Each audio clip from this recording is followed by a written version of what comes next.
உன்னை மட்டும் விஜய் பாத்திருந்தாரு இன்னைக்கே மொத்த ஆட்டத்தையும் அப்படியே இன்னைக்கு வேணா விஜய் தப்பிச்சிருக்கலாம். மாட்டுவான், விக்ரமாவே மாட்டுவான். அதை நாங்க இப்ப ப்ரூவ் பண்ணிட கூடாதுன்னு தான் விஜய நீ இப்ப பலிகடா வாக்க பாக்குற. am I right?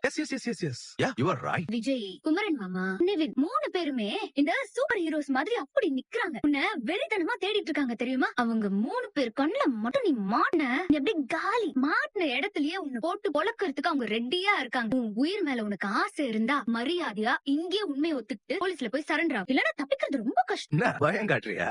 காத்து வரட்டும், நீ கிளம்பி. யாராவது பால்வாடி பசங்க இருப்பாங்க, அங்க போய் உன் பூச்சாண்டித்தனத்தை காட்டு. பயந்துட்டியா? சும்மா பூச்சாண்டி காட்டுன. அப்ப நீயும் பால்வாடி தானே? ஹலோ, சேஃபா இருக்கீங்களா?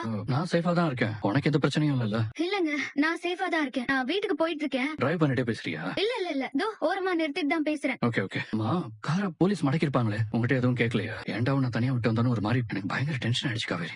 நீங்க கொஞ்சம் ரிலாக்ஸ்டா இருங்க. நான் போலீஸ சமாளிச்சுட்டு கிளம்பி வந்துட்டேன். எப்படி சமாளிச்ச? நீங்க கிளம்பின கொஞ்ச நேரத்திலேயே கார மடக்கி உங்களை பத்தி கேட்டாங்க. நான் தனியா தான் வந்தேன்னு சொன்னேன். வேற எதுவுமே கேட்கலையா? அப்படியே விட்டாங்களா? தோண்டி கேள்வி கேட்டாங்க. நான் தனியா தான் வந்தேன்னு திரும்ப சொல்லி எப்படியோ சமாளிச்சிட்டேன். நம்மள போலீஸ் மட்டும் ஃபாலோ பண்ணல, அந்த பசுபதியை ஃபாலோ பண்ணிட்டு வந்திருக்கான். அந்த ஆள் தான் ஹாஸ்பிடல்ல இருந்து நம்ம கிளம்பினதை பார்த்துட்டு போலீஸ்க்கு இன்ஃபார்ம் பண்ணிருக்கான். பசுபதியா? ஆமாங்க, நாம தான் அந்த ஆளை கவனிக்காம வந்திருக்கோம். ஆக்சுவலா அந்த ஆள் தான் ஹாஸ்பிடல்ல இருந்து நம்ம கிளம்பினதை பார்த்துட்டு போலீஸ்க்கு இன்ஃபார்ம் பண்ணிருக்கான். அந்த ஆள் வேலை தான் அது. ஆமாங்க, விஜய் தான் கார் ஓட்டிட்டு வந்தான்னு அந்த ஆள் தெளிவா அடிச்சு சொல்லி